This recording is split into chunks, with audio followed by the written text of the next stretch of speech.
What are the ways of tracking the impact Yes. or benefits of cost reduction?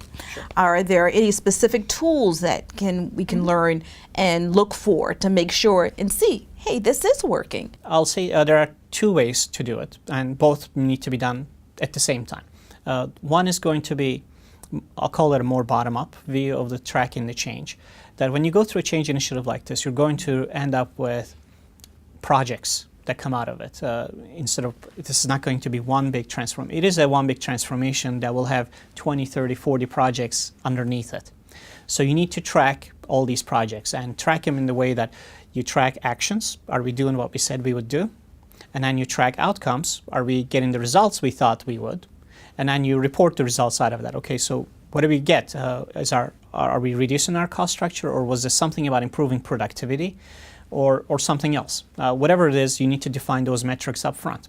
Cost reduction, efficiency improvement, effectiveness. Are we doing it faster, or are we doing it with fewer errors, for example? So it's not just about dollars. It could be about productivity. It could be about quality or speed. So track those initiatives at the initiative level with specific metrics and then see if they're actually tallying up. The second aspect of this, you have to do this too, is a top-down. If we were spending, say, $200 million in a company, decent-sized company, and we said we were going to reduce our cost by $40 million. Are we seeing the $200 million go down to $160 million? Are we really seeing that $40 million of savings come out? We're doing this bottom-up, right? We're doing all these initiatives, the 30, 40 initiatives, the projects that are happening, and they might all be on track and all agree, and yes, they are getting the savings out. But when you look at the top-down, does it add up? Does it actually show that we are saving? So sometimes what happens is, in one part of the organization we do this project and save a lot of money.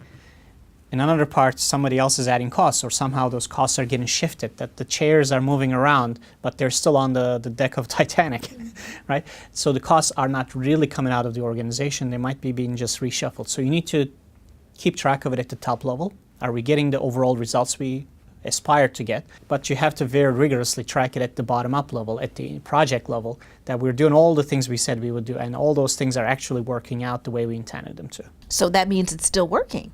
It is still working, but sometimes if it's not showing up at the top-level results, why is that not showing up, right? There's leakage. That are we simply squeezing the balloon? So we're squeezing this side of the balloon, and somehow it's moving over here. Right? So the costs are still in the organization. When Wall Street looks at your profitability, your earnings per share, that number is not changing. Ultimately, that's not going to be a success measure. Now, the difference here is, if you made a choice consciously, the Fit for Growth approach advocates you take the costs out in places that matter less, and then you invest them back in areas that matter more. So are the costs that you took out, are they ending up in the places you meant for them to be?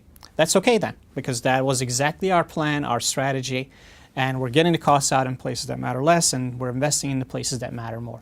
But then, you're not seeing the result in the cost, but eventually you have to see the result in revenue, right? That was the plan. By investing in the growth, we're going to grow, and that's going to come up in revenue. Is it coming up? And go back to the same question, are we doing the things we said we would do? We are investing in the capabilities we wanted to. Are we getting the results for it?